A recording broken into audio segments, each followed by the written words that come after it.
د قومندان عبدالبشر په مشرۍ د داعش دغو جنګیالیو وړاندې د کونړ ماڼوګي ولسوالۍ په وډیګرام، ریچلام او نورو اړونده سیمو کې حکومت ضد فعالیتونه کول. اوس د خپلو وسلو سره یو ځای حکومت ته تسلیم شول. وایي د خپلې وسلوالې مبارزې په هدف نه و پوه، له جګړې ستړي وو، ځکه خو یې په خپله خوښه حکومت ته ځان او وسلې وسپارلې. موږ د دې جنګونو نور ستړي شوي بس را خپل کور کې کېناستو، موږ باندې یو خوا نه زور نه وکړو. تاسو ته ووایو چې موږ باندې حکومت موږ هېڅ چا نه د هغې د خوا نه په موږ باندې زور، موږ خپله دا سوچ وکړو او په خپله طبع راکوز شوي د حکومت سره او دې خلکو سره مې اړیکې نیولي او دې جګړې راولي. دولت سره یو ځای شولو، هېڅ چا د خوا نه منظور نه و، نه د هغې خوا نه نه د دې خوا نه، په خپل دولت راغلي وو. دولت سره یو ځای خپل کار وکړو، خپل روزګار وکړو.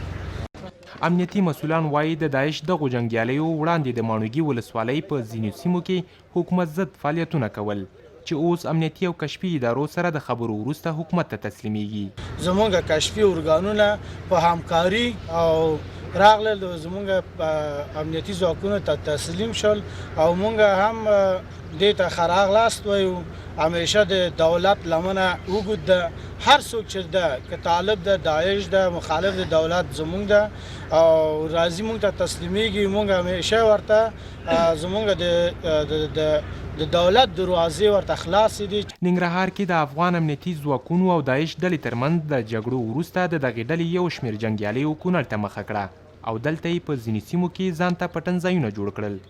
د کونړ چارواکي وایي دغه ډلې ځپلې، یوازې د ګوتو په شمېر سیمې شته چې هغه به هم په نښه کړي.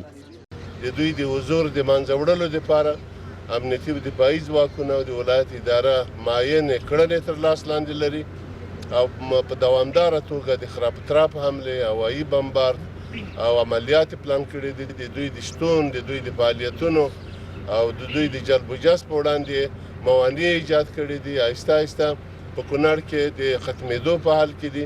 چارواکي وایي حکومت ضد وسلوالو ډلو ته یې د سولې غېږ پرانیستې، هغوی چې د جګړې لار خپلوي وبه یې ځپي. قذافي مل، انعکاس راډیو تلویزیون، کونړ.